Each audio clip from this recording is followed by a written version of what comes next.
Assembly gate కూడా దాటనేమన్నారు జగన్మోహన్ రెడ్డి. నీచులు ఎప్పుడు నీచంగానే మాట్లాడతారు రావు గారు, మీకు తెలియదే ఉంది మీరు కానీ.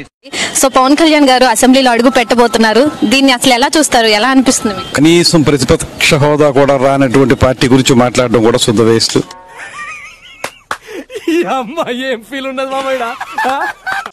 వాళ్ళు 11 మంది ఉన్నారు, కనీసం గేటు తాకడానికి గేటు తొయ్యటానికి కూడా శక్తి సరిపడినంత సంఖ్యలో వాళ్ళు ఉన్నారు.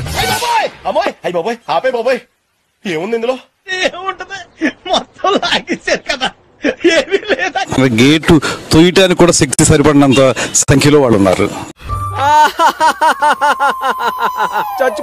వర్మ గారు ప్రస్తుతం మన వద్ద ఉన్నారు, ఆయన ఏం చెప్తారనేది ఆయన మాట్లాడి తెలుసుకుందాం. నమస్తే.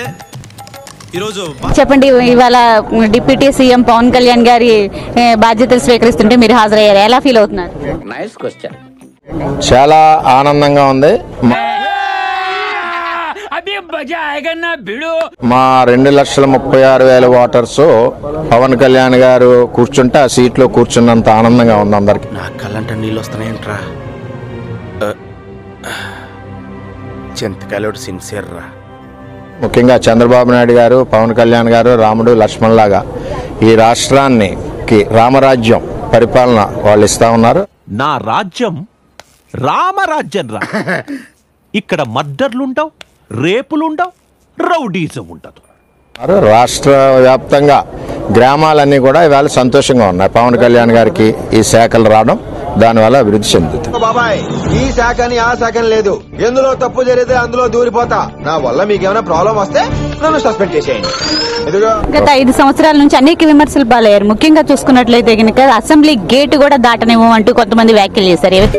ఎందుకు సార్ పాతగాయని మళ్ళీ రేపుతారు? ఏ విధంగా చూడొచ్చు? ఇప్పుడు వ్యాఖ్యలు చేసిన మా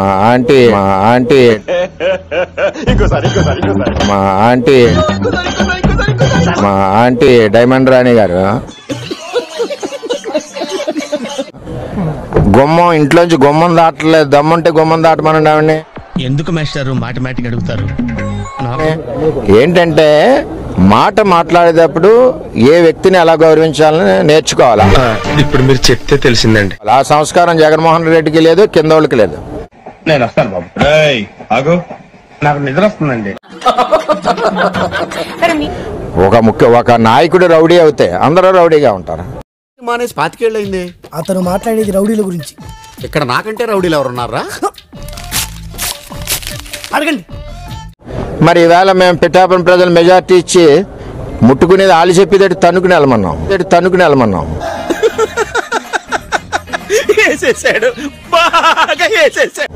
వచ్చారు ఫుల్ మెజార్టీ, 70,300 మెజార్టీ ఇచ్చారు. చెప్పరా, నీ వల్లనే మామా, నా వల్లనే నీకు ప్రాబ్లం అవుతుందంటే వెళ్ళిపోతారా ఇడికెచ్చి.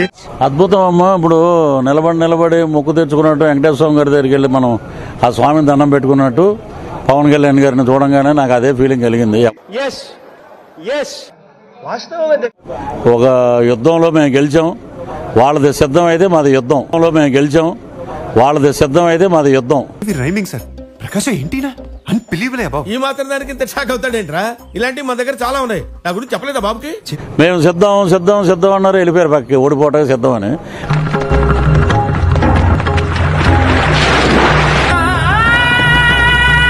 మేము యుద్ధం అన్నాం, గెలవటానికి యుద్ధం అన్నాం, గెలిచాం. ఇప్పుడు అధికారంలోకి వచ్చింది ఫైనల్ గా, రాష్ట్రంలో అభివృద్ధి ఏ విధంగా ఉండబోతుంది? అభివృద్ధి బ్రహ్మాండంగా ఉంటుందమ్మా. మేము పార్టీ పెట్టినప్పుడు మా వెనకాల ఏమో ముఖ్యమంత్రులు లేరు, తండ్రులు, మాకేమో లక్షల కోట్లు లేవు. సరిపోయింది.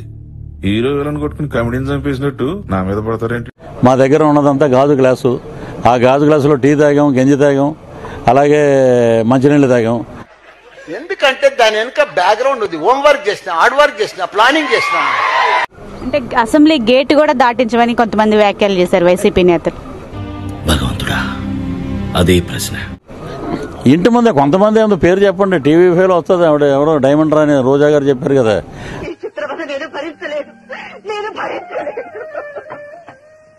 అక్కడ ఇంటి ముందే పెద్ద పెద్ద ఫ్లెక్సీలు పెట్టారు. ఆమె ఇంటి ముందే